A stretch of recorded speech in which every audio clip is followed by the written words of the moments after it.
लौटा दूंगी। मेरी बहन, आपको मालूम है कि ना, मेरी बच्ची का वालिद का इंतकाल हो गया है और उसका कोई भाई भी नहीं है। इतना सारा सामान मैं कहाँ से इंतजाम करूँ? इंतजाम करना तुम्हारे लिए जरूरी है और कम से कम बारात 200 आदमी आएगा, मटन का गोश्त का भी इंतजाम कर देना। जितने भी सामीन हैं सब दुआ फरमाए। ऊपर मंजिले की तामीर शुरू होगा और उसमें जितना भी छड़ होगा वो हाजी शाहिद खान की तरफ से होगा छड़ इंशाअल्लाह।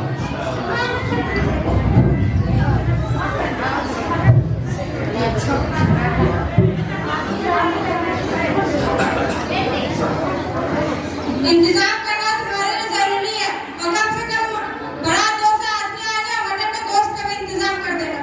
अरे बहन, मटन का गोश्त का मतलब क्या है? या अल्लाह, इसे ये भी समझ नहीं है? मटन का मतलब खस्सी का गोश्त।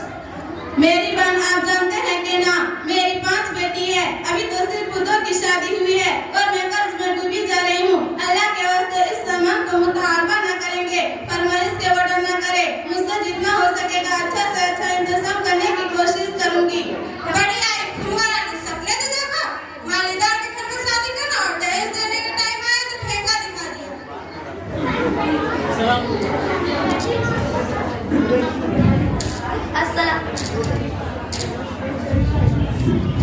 अस्सलाम वालेकुम रहमतुल्लाहि व बरकातहू। वालेकुम अस्सलाम रहमतुल्लाहि व बरकातहू। मैं बड़ी देर से बैठकर वहाँ देख रही थी कि ये बेचारे अपने गुर्बत की मुआखरत कर रही है और आप यकीन की एक भी नहीं सुनी।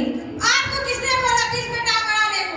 मैं बीच में टांग थोड़ी ना अड़ा रही हूँ, बल्कि मैं आपको इस्लामी की तालीम दे रही हूँ। दहेज का मुतालबा करना सारा जुर्म है। आप सल्लल्लाहु अलैहि वसल्लम ने इन तमाम चीजों से हम तमाम मुसलमानों को रोका है और फरमाया है सबसे बरकत वाली निकाह वो है जिसमें कम खर्च हो, और दूसरी जगह इरशाद फरमाया है फजूल खर्च करने वाला शैतान का भाई है। इसलिए मेरी बहन, आप इस यतीम बच्ची का निकाह अपने लड़के के साथ कर दीजिए। आपके घर में सुकून और बरकत नाज़िल करेंगे। मैं अपनी दौलत के नशे में अल्लाह और अल्लाह के रसूल सल्लल्लाहु अलैहि वसल्लम की फरमान को भूल गई थी। मैं आपसे वादा करती हूँ कि मैं अपने बेटे के शादी किसी समान और सुन्नत के मुताबिक करूंगी। और बहन मैमुना, आपको घबराने की कोई जरूरत नहीं। ये लो कुछ पैसे और शादी की तैयारी करो। मैं सिर्फ 5 आदमी को बारात लेके आऊंगी और आपकी बेटी को निकाह करके लेके चल जाऊंगी।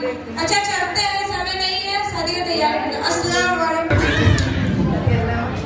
अस्सलाम वालेकुम व रहमतुल्लाहि व बरकातहू।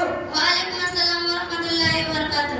मैं बड़ी देर से वहाँ बैठकर अपने स्कूल का बस का इंतजार कर रही थी, साथ ही साथ आपको अंदर देख रही थी। आप मुआशरे और समाज में फैली हुई बुराइयों को दूर कर रही है।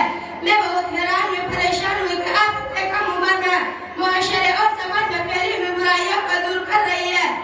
अल्हम्दुलिल्लाह, मैं अपने गांव के मकतब हाजरा गर्ल्स अकेडमी में तालीम हासिल कर रही हूँ। हमारे मदरसा हाजरा गर्ल्स अकेडमी में कुरान, अरबी, हिसाब के साथ अंग्रेजी के साथ साथ मुआशरे में फैली हुई बुराइयों को उनके अंदर से दूर किया जाता है। मुआशरे की बुराइयों को दूर करने के लिए हमारे मकतब असतिज़ाए कराम मौजूद है जो बेहद मुस्तैदी के साथ उन कामों को अंजाम दे रहे हैं। अल्लाह उन असतिज़ाए कराम को जज़ाए खैर अता फरमाए। काबिल तारीफ है, आपके मदरसे में ऐसे असातिज़ा मौजूद है जो आप लोगों को इतनी अच्छी तालीम देती है। मैं इन तालीम चीजों को देखने और सुनने में पता चलता है आपके मदरसे में पढ़ाई बहुत बेहतरीन होती है। मैं आपसे वादा करती हूँ, मैं अपने अब्बू जान से कहकर आइंदा आप ही के मदरसे में दाखिला करवाऊंगी। अस्सलाम वालेकुम।